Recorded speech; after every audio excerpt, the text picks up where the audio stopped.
friends, and welcome back to Coffee Break. I'm your host, being kept alive exclusively with Dunkin' Lattes, Mason Langlois, and on today's episode, we're bringing in the school year with a special interview with our principal, Mr. Shea. We'll get to that in a second, but for now, it's time for Mug of the Week. Hello everyone, and welcome back to Mug of the Week. For this week, the first mug of the 24-25 school year, we have a fall-themed Snoopy mug. I picked this mug not only because fall is my favorite season, but I'm also desperately trying to manifest it coming sooner at all cost. Please. I bought so many sweaters and jeans. Let me wear them. Please. That's all we have for the Mug of the Week. Now let's get on with the interview.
Hello everyone, and welcome back to Coffee Break. Today I'm here with Mr. Shea, so if you want you can go ahead and introduce yourself and what you do. Hi Mason, I'm Mr. Shea. I'm the building principal. This is my third year in this role, and I'm really excited to get the year going. Yeah, no, it's so nice to have you on the show this year. I'm really excited for this upcoming school year.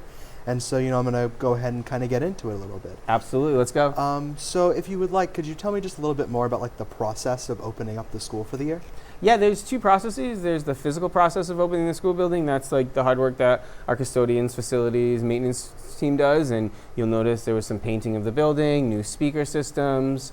We got some new cafeteria tables. We've updated the library. So there's that physical component of it. And then there's that social emotional part of it, is making it open so teachers are ready, students are ready to kick off the year strong. Mm-hmm. Yeah, no, that's nice. You guys did a really wonderful job. I love the paint all around the school this year. It's really a really nice upgrade. So yeah, that's cool. Yeah, that was Mr. Coker and his team, and they were here a lot of hot days and getting a lot of great painting in. So we're really fortunate for them. Yeah, no, they did a really bang up job. Yeah. So what's something that you're most excited to go into this school year? I'm really excited about just hitting the ground running, and it always comes back to the student, right? The student experience and seeing the students thrive, and what can we do to support our students. And I think we're getting into a good pace of really moving forward with some of that strategic planning that we're doing and building the pride of as a school district and the town, and really building that one Dartmouth throughout it. So my real excitement is really just hitting the ground running and seeing our students thrive. Mm-hmm. Yeah, no, that's really nice. It's a really noble goal to have this year. What are some things that you're interested in improving for this school year, like long-term goals, just over the course of the year? Yeah, I think it always comes back to inclusion, right? We want to make sure that everyone feels safe and secure and included in our building, right? And however we do that. Like people say, I say the school day isn't in a 203 often, and there's many other sides of that. But we really want to make sure that everyone feels connected, everyone feels included, everyone feels valued, right? We want a sense of belonging in our building. So that's kind of where my goals always come back to, is how do we make it so our student experience is positive, that students want to walk through this door and achieve the excellence that we know that we can in Dartmouth Public Schools can offer. Mm-hmm. So now we're going to kind of go on to a more student perspective. Yeah. What are some reminders that you'd like to give students walking into the school this year? One is get involved, get plugged in, right? And you see it in all that you do, and those connections that you have, and those friends and those core friends that you build, and on those tired Fridays of after prep week and you had a show on Thursday night, and that resilience to just get in and really thrive is something that sticks with you for life. Yeah. So I'm always excited about however that is and whatever that looks like, whether you're on the robotics team, you're in theater, band, athletics, whatever it is that's the first thing for students, is please find a club, find an activity, find a way to be connected to the school. Mm-hmm. Obviously, people know is that like cell phones are a big thing for me, and you know, the distraction to learning and the negative energy that they sometimes provide. So not only just checking out in school, but I'd love students to really like work on checking out more like the negative aspects of the social media side of things. And we know what the research has told us. We just have to listen to it. And I catch myself in that too. You know, like you all of a sudden you're doom scrolling for a half hour, and like you're like, where did that half hour go? I thought it was 5 minutes, right? Yeah. So more we can do to like remove ourselves from those kind of negative energies and negative thoughts is better. Mm-hmm. So now there's 2 very different spectrums that are going into this school year, and it's a really exciting time for them. First of all, the freshmen, you know, they're new to the school. They don't really know the ways yet, I guess. Yep. So what are some advice you'd have from an incoming freshman?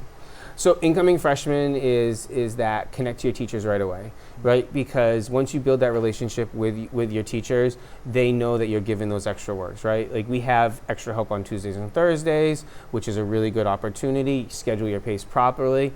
And really, it's almost as simple as just play by the rules and you'll be successful, right? Like, I know sometimes we don't love playing by rules, but if we follow the rules and we follow the expectations we meet, you're going to have a successful career at Dartmouth, and many doors are going to be open. So really, for that side of it, is we don't want to close doors for ourselves, especially those freshman years when we're starting to build those transcripts. I think freshmen also need to understand there's a difference between K-8, where you graduate and you move on every year. For us, it's all credit-based, right? So you don't have the credits, you don't get to go to the sophomore advisory. Yeah. You know, and changing that mindset of is that like passing an English class and passing a math class are 2 separate things, where in the past it was like the cumulative of passing classes made you on. For us, it's all credit-based, and I think that's a real mind shift for our students. Mm-hmm.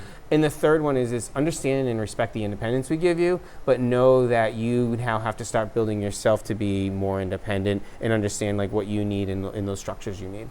Yeah, of course. Mm-hmm. You know, it's really important. I especially like my freshman year, I remember like being kind of like shocked by all the freedom that I was suddenly given. So learning to control that was definitely like a really big part of, you know. It's a hard skill to learn. It is, but it's one of those that's really important skills to learn, is that we want you to be independent. We believe in you, and that's how we show our trust in you, is that we give you freedoms because we know we also like expect a lot when you're in the classroom too. Mm-hmm.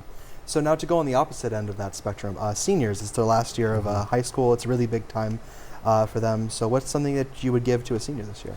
Number one and most important is take a second and breathe and enjoy it, right? There's like, I see the seniors, they're already like, okay, college deadlines and FAFSA deadlines and scholarship deadlines, then AP deadlines. And, you know, like, take a moment, breathe, enjoy the ride, you know? When it comes time to decorate the bulletin boards, decorate the bulletin boards. When there's an activity at night, go to that activity at night. When there is like, when you have to just struggle through and stay up a little bit later and get that homework done, you just do it, but then you catch it up on the backside and you enjoy those moments. Find every opportunity to be with your classmates, because when we process into graduation, I always look at all of the seniors and I always say, never again will this group of people be together. Right? It's an impossible fact. So we have all these wonderful people together that we really are excited about to walk across the stage for graduation, and that's that last moment. So don't let that last moment be the first moment you really enjoy that. Really, really throughout the year, find those times, build those stronger connections. What I've noticed in my 3 years is that it's funny, senior class, like they might have been fragmented freshman, sophomore year, junior year, they start to come together, but by senior year, it's everyone is all together. Mm-hmm. It's like find those moments to be all together throughout and enjoy those things. And then really build yourself up, build a resume, do some good stuff, give back, and enjoy the moment. Yeah. Thank you so much, Mr. Shea, for coming on today. It's a wonderful conversation we've had today. Mason, I love your show. I'm happy for your final season of it. I watch it each week, and I like what you do, and I'm excited to be a part of it. So thank you for including me. Yeah, thank you so much. Have a good one.